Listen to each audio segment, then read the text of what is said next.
Hey, before I get into this video, and specifically what the title of this video is, I do want to say that voting for Bernie Sanders does help, and every single vote counts. So get out there, get active, vote for Bernie Sanders, get other people to vote for Bernie Sanders, because voting for this candidate is a certain amount of harm reduction, and it allows for more people to get involved in left-wing politics. And it's a very important thing to get more people involved in left-wing politics because electoralism, like you will see from the body of this video, is not going to save us.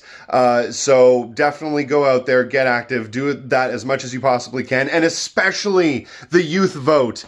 We need more young people out there voting. You gotta get out there, you gotta get active. It's yes, it seems like all of the cards are down and like none of this means anything, but in this specific instance, even though the majority of electoralism is utter nonsense and a total fraud, you need to try to get as many votes as possible for Bernie Sanders, because if we get more votes for Bernie Sanders, then we're going to be able to spread more class consciousness. That's what all this is about, is spreading class consciousness, getting more people to understand that things like worker cooperatives and socialized medicine and that sort of thing are extremely beneficial and actually help people. No, he's not going to be able to make everything better. He's not going to be able to fix the entire world. It's a goddamn snowball rolling down a hill and turning into an avalanche. The world is really at the precipice right now, but it can create a certain amount of harm reduction, and a presidency like that would galvanize more people to get involved and get invested in politics, like I said. And even if Bernie Sanders doesn't get the nomination, I just want to say this too, we have a coalition of organizers, activists, speakers, educators, students, employees, and the most brilliant minds all across the entire world, all realizing at once that electoralism isn't really all it's cracked up to be, and maybe it's not legitimate at all.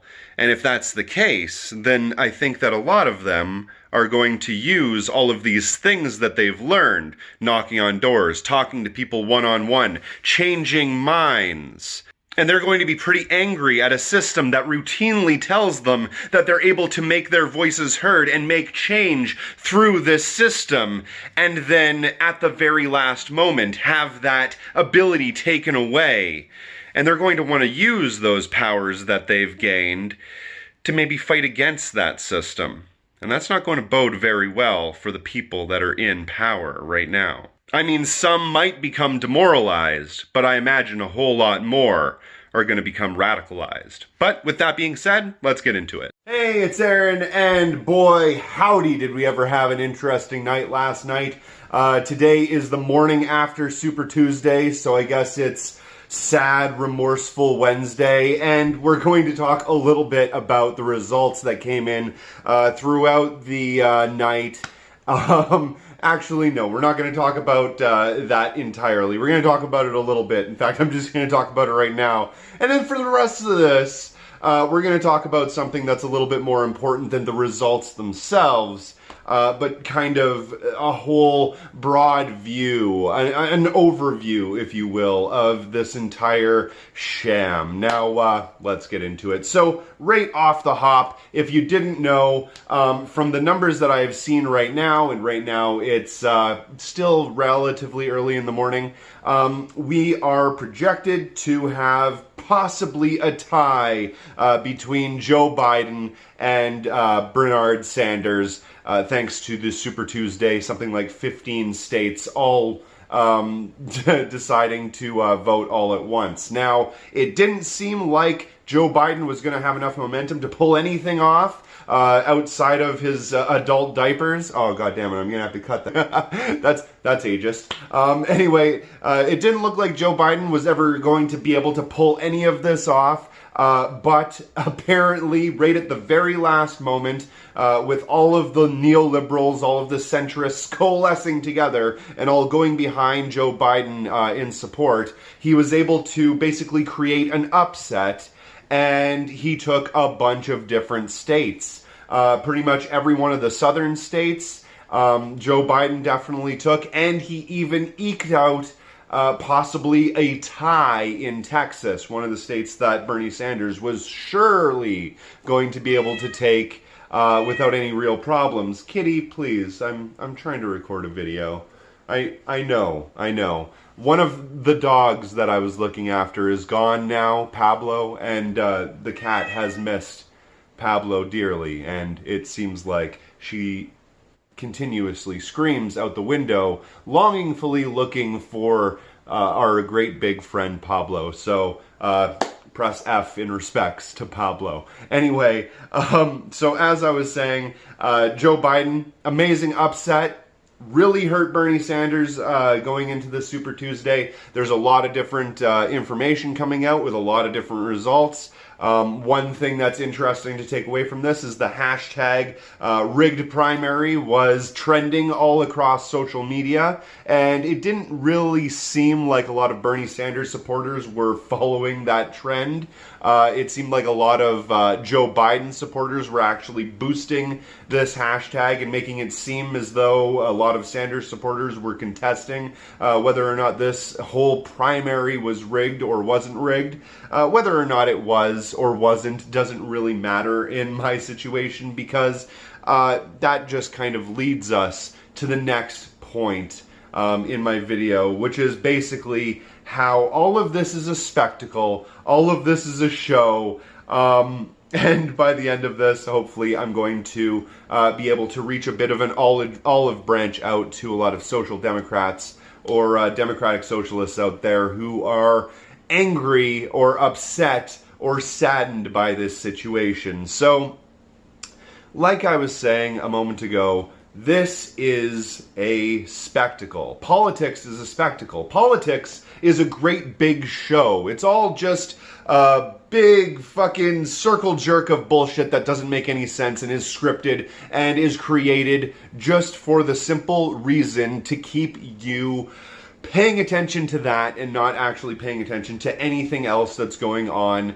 in real life. There is big bombastic music. There are effects. There are massive stakes. There's ticking clocks. There's a bad guy, a good guy, a protagonist, an antagonist, sudden twists and turns and plot lines, a lot of directing and moving parts, and a lot of movie magic happening behind the scenes. And if you are at all interested in film or interested in theater, then looking at this, you pretty clearly and pretty immediately see that this is done for the spectacle, for the show, to make things feel spectacular. They need to make you engaged, involved, invested in this thing that is, for lack of a better term, useless. I mean, there is a certain amount of use to having people believe that their votes actually do matter.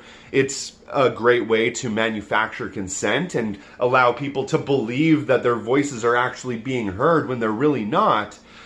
But it doesn't actually do anything to strengthen the democracy. And in fact, creating this spectacle, creating this illusion, this political smokescreen, while under the surface always passing through whatever it is that the billionaires and businessmen and people that actually run the country actually want, all of this actually just creates nothing more than an oligarchy, nothing more than feudalism, but under a different name. We already have basically the kings and queens. And in fact, with Donald Trump and Bloomberg and Steyer and so forth, all of those billionaires running and winning in elections, it's even more like feudalism, because now we legitimately have the king that owns and controls all of the means of production, and they are also the ruler of the country as well. So not only do they own and control the means of production in the economic sphere, they also own and control the political sphere as well. out in the open this time, and not just under the surface like they have done for so many years.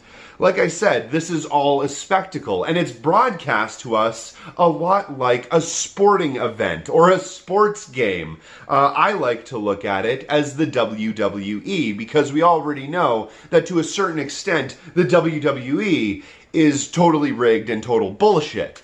Like I always say, the wrestlers get into the ring and they fight against one another for a few minutes, but at the end of the day, they all leave in the same bus. They all get paid by the same people. And it's the same thing with politics. At the end of the day, what they really actually want is to maintain control. It doesn't matter if there's a D next to that person's name or an R next to that person's name. The status quo must be upheld. And that is exactly what I was talking about in my video yesterday when I was saying that they don't want Bernie Sanders to be the nominee. It doesn't matter if they want to take somebody like Joe Biden and run him against Trump, knowing full well that he is going to lose, because they would rather lose with a liberal than win with a socialist or win with a progressive. And that is clearly obvious at this point. So we already know it's already basically all fake. Most of the opinions that people have going into these elections is already manufactured through the process of manufacturing consent. I'll link a description in the video. I'll link a video in the description box below about manufacturing consent. So a lot of the opinions and the reasons why people are voting the way that they do is already manufactured. So all they need to do is just create, who knows, a scapegoat, a good guy, a bad guy, a heel, a face. The same sort of things that happen in wrestling events that make people cheer or boo. And that's what they're doing here. So it's all fake. It's all a big illusion. It's all a big scam. And it's meant to be that way, so you pay attention to the spectacle, to the spectacular, and not to the actual things that matter, not to the things that are actually important. And even more than that, look at how the elections are run. Look at how the primary elections are even set up. It's like a giant puzzle game, or like an old-fashioned, like, medieval fairy tale. Let me go through a few of the things that are just absolutely unbelievably complicated that nobody else really understands except for super deep into politics, political wonks, and we'll see how it compares to, like I said, a medieval fairy tale. Listen to this. Listen to this. Okay, so the dates of each one of these primary elections, right? Each one of these elections that choose eventually who the leader of the Democratic Party is going to be. They aren't spaced out evenly. They aren't given the time that they need so people can actually get in there and vote honestly. They're spaced out in a completely ridiculous, unreasonable fashion. Some states happen a week apart from one another. Other states all happen at once, like Super Tuesday, where I think 15 states happened all at once. Others are done just after debates, while others are done with no debates at all. You see, just in that alone, it's already confusing, and unless you had a debate schedule marked out on a calendar, you wouldn't even know when the debates are happening. Another thing, delegates. They've always had these delegate things because it isn't enough that people can't vote for things directly. They can't even vote for the candidate directly. They have to vote and hope that these delegates, these people that are elected or, appointed by the establishment, decide to go ahead and cast their vote in favor of the person that the people already asked to be elected. So at the end of the day, really, the people don't have a say in anything that happens at all. It's actually these non-elected delegates who you don't even get to choose and who basically get to decide the elections for you. On top of that, you also have superdelegates, which exist in some elections and some primaries and so forth and so on, that basically have the same have the same equivalency in their vote to, I believe, something like 10,000 regular people. So one person, again, a politician or some sort of political insider, is going to be gifted, if you will, the ability to have the say equivalent to 10,000 regular people like you or I.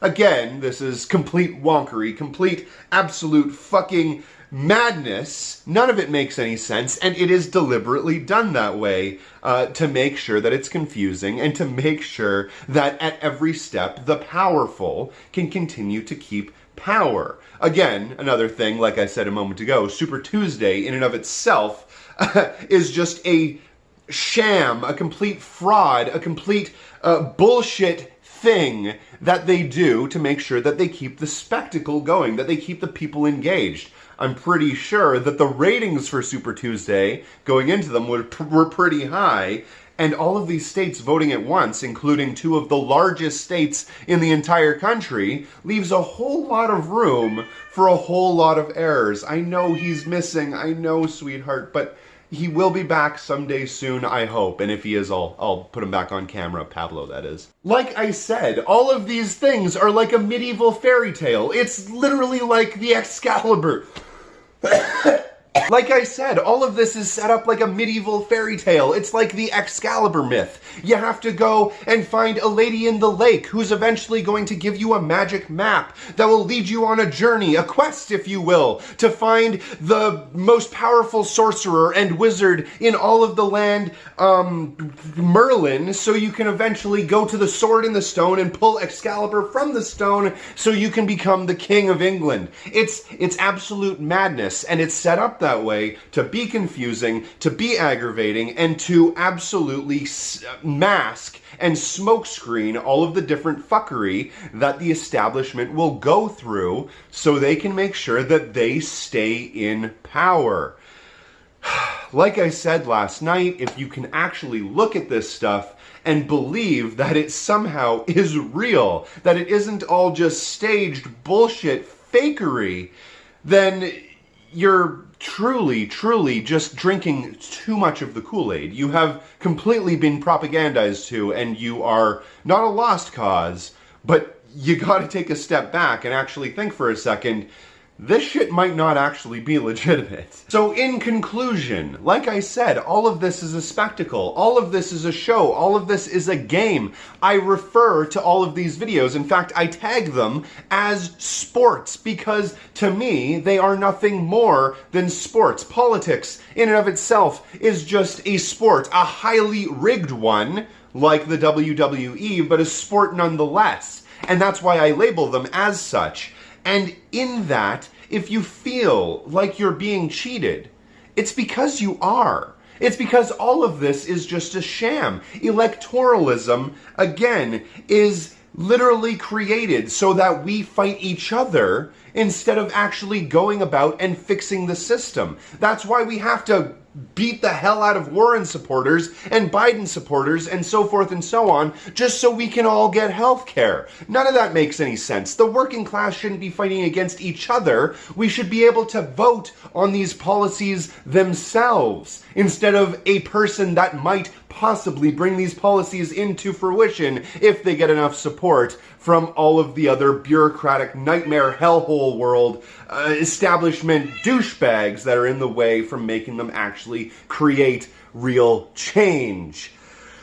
Oh my goodness, that was a long rant. Like I was saying, we have to be voting on policy, not people. We have to be voting on Medicare for All itself, and not voting for a person that we hope might eventually get it into power. That's the problem with electoralism and electoral politics. We shouldn't be voting on people. In the best case scenario, in the best world that I could think of, even Bernie Sanders wouldn't be the person that we would be voting on. We would be voting on his policies themselves, because that's the thing that makes sense. Everything else is just a giant fucking smokescreen, a giant shit-flinging fuckfest. Like I said before, none of it is actually real, and it's created and orchestrated in a way to make sure, like I said, that the powerful stay in power and the powerless do not gain any ground. Electoralism is broken. We need real democracy. At least that's the way I look at it. Thank you very much for watching. Have a nice day.